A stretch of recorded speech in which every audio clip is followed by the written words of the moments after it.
ভূঁইয়া। কে বাবুল ভূমি কে? বামুল ভূঁইয়া হইল আপনার কমিশনার মানে সাতমুরার। সাতপুর। আপনার বাড়ি কই এমনিতে? আমার বাড়ি কেনা হ্যাঁ, এটাই যাবে। এমনিতে মেন বাড়ি কোনা নাই? মেন বাড়ি হইল ফেনীতে। ফেনীতে? হ্যাঁ। ফেনীর থেকে এখন বিলোনিয়া সাতমুরাতে বাড়ি করতে আছেন নাকি? ও, এটা তো কত নাম্বার ওয়ার্ড এটা? তো এমনিতে কবে আইছেন এখানে? এখানে আইসি 25 তারিখে। ও, পাসপোর্টে? আচ্ছা, বাড়ির কাজ তো মোটামুটি কমপ্লিট নাকি? হ্যাঁ, না কমপ্লিট করি হবে, লিঙ্কটা টানছি ইয়ারে গাঁথনি দিয়ে যায়। আচ্ছা, মানে কোনো পারমিশন ছাড়া পৌরসভা এলাকাতে বাড়ি করে এলাইতেছেন নাকি? এটা কমিশনারও জানে, কাউন্সিলরে জানে নাকি? সাতমুরার। আপনার নামটা কিটা? আমার নাম হচ্ছে কইলাম না একবার, নাম কিটা? প্রফুল্ল কুমার নাথ। বাড়ি কোন জায়গাতে বাংলাদেশে? ফেনীতে। কয়দিন থাকবেন এখানে? আছে কয়েকদিন, ডাক্তারের অনুমতি যতদিন আছে। কাগজপত্র আছে নি আপনার? কি আপনার কাগজপত্র আছে নি? আছে না? কি কাগজপত্র? কোনটা? মানে এখানে আইসেন, থাকতে আছেন বা বাড়ি করতে আছেন?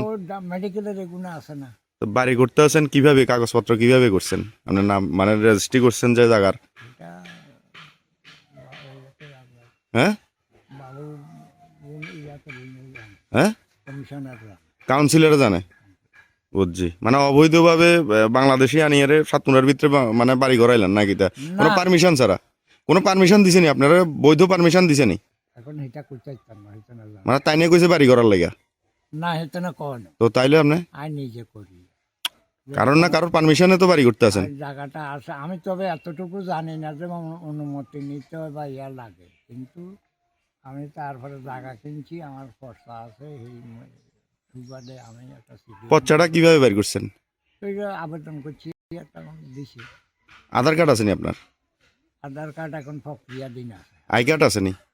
আই কার্ড আছে। আচ্ছা, আই কার্ড কিভাবে বের করছিলেন? এটা আবেদনের মাধ্যমে। ও, সিটিজেনশিপ? সিটিজেনশিপ তো 93তেই করছি। কেমনে করছেন এটা? আবেদনের মাধ্যমে। আচ্ছা, মানে জায়গা লওয়ার সময়? এই জায়গাটা কবে লইছেন? 94তে। 94তে? মানে বাংলাদেশ থেকে আইয়া এখানে জায়গা লইয়া লইছেন নাকি? না, এখানে আত্মীয় বাড়ি আছে তো। আচ্ছা, আত্মীয়র মারফত জায়গাটা লইছিলেন? মানে এমনিতে আপনারা থাকেন হচ্ছে বাংলাদেশের ফেনীতে? আচ্ছা, মানে এখানে আইসেন যে কতদিন হয়েছে এখানে? 25 তারিখে আছে, আজ কত তারিখ? বুঝছি, আজকে হয়েছে আপনার 5 তারিখ। 15 দিন। আচ্ছা, বাড়ির কাজ কবে ধরছেন? 1 মাসের মতো। কয় ঘন্টা জায়গা এখানে? 10 ঘন্টা। আচ্ছা, মানে এখনো কাগজপত্র সম্পূর্ণ এখনো তৈরি হয় না, রেডি হয়েছে না নাকি? সবগুলা কোন কাগজ? আপনার আই কার্ড, আধার কার্ড বা বিভিন্ন যে আই কার্ড আছে। Birth certificate? হ্যাঁ, বার্থ সার্টিফিকেট। বার্থ সার্টিফিকেট নেই। আচ্ছা,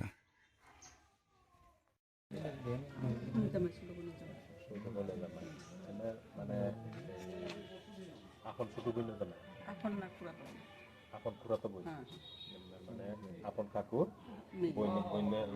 মেয়ের ইয়া মেয়ে জামাই। তোমাদের বাড়ি কোথায়? বাড়ি বাংলাদেশে। বাংলাদেশে? বাংলাদেশে কি এখনো বাংলাদেশে না আগের বাড়ি বাংলাদেশে? এখনো বাংলাদেশে আছে।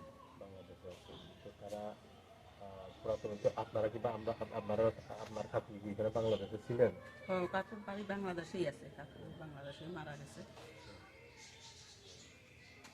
এই জায়গাটা ওনার নামে প্রফুল্ল কুমার দেবনাথ, এটা তখন আমার কাকা বা পুরাতো বোনের জামাইরা অনেকবার আইছে যে আপনার বাড়ি বেড়াইতে হইতো, তখন আইসি পরে তখন আমার বড় মেয়ের বিয়েতে আমরা জায়গা বিক্রি করে কিনছি, তখন ফেরা করছি। আচ্ছা, তো ওনাদের মানে এখানে কোনো এই জায়গাটা ছাড়া অন্য কোনো জায়গা আছে? কিন্তু অ্যাড্রেস তো যেখানে আমি সিটিএনসিতে দেখতেছি ওনার মানে প্রফুল্ল কুমার দেবনাথের বাড়ি রতনপুর। রতনপুর আমি যদ্দূর জানি এটাই যাবে, এরা এটা আমার এখানে আইসে গেছে। আমাদের কতদিন আইসে? এরা এখানে আইসে যে এখানে তো ঘর ভাড়া নিতে 2-3 মাস। ও ডাক্তার দেখাইতো আইসে প্রথম, এরপরে এনে আইসে, আইয়া ভাড়া টাড়া ঠিক করে দিছে, এরপরে এনে বসে তো বাড়িতে থাকা অসুবিধা, তো এরপরে তখন হেরা এনে ভাড়া রয়েছে, এরপরে ডাক্তার দেখাইয়া আবার গেছে, যাই আবার কিছুদিন আগে এনে আইসে, এর ফাঁকে দিয়ে ঘর ধরছে, ঘর বানাইতে আছে আর কি। আপনার নাম? শান্তি এখানে সাতমুড়া 6 নম্বর ওয়ার্ডে আসার কারণ কি? আমরা এই বিগত 2 দিন আগে একটা নিউজে উঠছিল যে মানে একজন প্রফুল্ল কুমার নাথ, উনি মানে নিউজে আসছিল যে এখানে মানে ঘর বানাইতেছেন, কনস্ট্রাকশন করতেছেন। তো এস পার মানে ইনস্ট্রাকশন আমাদের মাননীয় মহকুমা শাসকের নির্দেশে আমরা এখানে ভিজিটে আসলাম, দেখলাম এইখানের মধ্যে ঠিকই আছে। এই যে আমার পিছনের জায়গাটার মধ্যে এখানে ঘর একটা অর্ধ মানে প্রায় ঘরটা মানে অর্ধসমাপ্ত অবস্থায় আছে।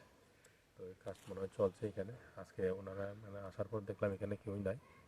তো যে ভদ্রলোক মানে এগেনস্টে মানে নিউজে এসেছিল যে ওইটা আমরা দেখলাম ওনার আশপাশে কোনখানে থাকে ভাড়া, এখানে ভাড়া থাকে, যে বাড়িতে ভাড়া থাকে ওনার বাড়িতে বাড়ির মালিকের সাথে কথা বললাম। উনি বললেন যে 10ম দিন মানে উনি ভাড়া নিচ্ছেন এই ঘরের মধ্যে। তো ভাড়া নেওয়ার পর ওনার কাছে যে ভাড়া মালিকের যে কাগজপত্র ওনার মানে প্রফুল্লনাথের কাগজপত্র দেখাইছেন, ওইটার মধ্যে 1994 সনে এই জায়গাটা কিনা ইয়ে অনুযায়ী, ডিড অনুযায়ী, আর নামজারি হয়েছে গিয়া 2018-18 দিকে। তো আর ওনার ভদ্রলোকের যে প্রফুল্ল কুমার নাথের ওনার সিটিজেনশিপটা দেখলাম যে বিলোনিয়া এসডিএম অফিস থেকে ইস্যু করা 1993 সনে। এখন তো মানে যে জিনিসটা ওইটাই দেখতে চাইছি যে কী ব্যাপারটা, কী কাগজপত্র। এবার আমি রিপোর্ট প্রফুল্ল কুমার নাথ কোন জায়গা বাড়ি এমনি? এই অনুযায়ী তো এখানে যে সিটিজেনশিপের মধ্যে যে ইয়াটার লেখা আছে এখানে রতনপুর, হ্যাঁ, আচ্ছা। রতনপুর বিলোনিয়ার এইভাবে লেখা। আপনারা যখন ইনকোয়ারি করছেন তখন আপনারা মানে কি বলা হয়েছে যে এখানে তারা কি কেউ কি বাংলাদেশি নাকি?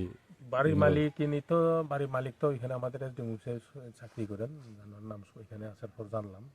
কিন্তু বাড়ির মালিকের যে ওয়াইফ উনি যে বললেন যে ভদ্রলোকের মানে তারা যে কাগজপত্র রতনপুর বাড়ি। কিন্তু আমি জিজ্ঞেস করছিলাম যে আপনি কি জানেন যে আপনার এই ভাড়াটিয়ার এগেনস্টে অভিযোগ যে উনি বাংলাদেশের থেকে, উনি বলেন উনি জানেন না। উনি জানেন না। আর অন্য খানে ইনকোয়ারি করার পর কি জানতে পারলেন? হ্যাঁ, রিলেটিভ এখানে 2-1 রিলেটিভ তারা মানে যদিও মানে রিলেটিভ বললেন 2-1 যে আমাদের একজন রিলেটিভ, উনি একজন বয়স্ক মহিলা ছিলেন এখানে। ওনার কাছ থেকে জিজ্ঞেস করলাম, উনি বললেন যে মানে ওনার মানে কাকাতো বোন। কোন জায়গায় বাড়ি কইছে তখন? তখন উনি বললেন যে এটি মানে বাংলাদেশে বাড়ি। বাংলাদেশে বাড়ি, আচ্ছা। বর্তমানে বাংলাদেশ।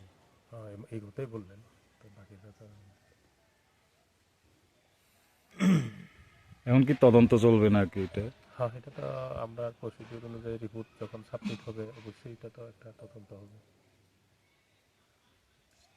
ওনার যে উনি যেন এই বয়স্ক মহিলা একজন ছিলেন, ওনার নামটা যে নামটা দিলেন, ওনার স্টেটমেন্ট অনুযায়ী উনি বললেন শান্তিবালা নাথ, ওয়াইফ অফ বিমল চন্দ্র নাথ, মানে ওই ভাড়া বাড়ির পাশেই। যে শান্তিবালা নাথ বললেন যে এটা আমার কাকাতো বোন, আপন কাকাতো বোন। তো এখানে জায়গা কাকাতো বোনের জামাই, কাকাতো বোনের জামাই। তো এখানে প্রফুল্লনাথ ওনার হইল গিয়া কাকাতো বোনের জামাই। তো এটা মানে তারা এখানে বাড়াবাড়িতে খুবই আসলেন বল, আমি জিজ্ঞেস করলাম যে মাস 2 হয়েছে এবং এরপরটাও কনস্ট্রাকশন চলতেছে মাস 2। শান্তিবেলা না তো বলেছে, স্বীকার করেছে যে বাংলাদেশে বাড়ি, এই কথা বলেছে। এখনো বাংলাদেশ। হ্যাঁ, এই কথা বললেন।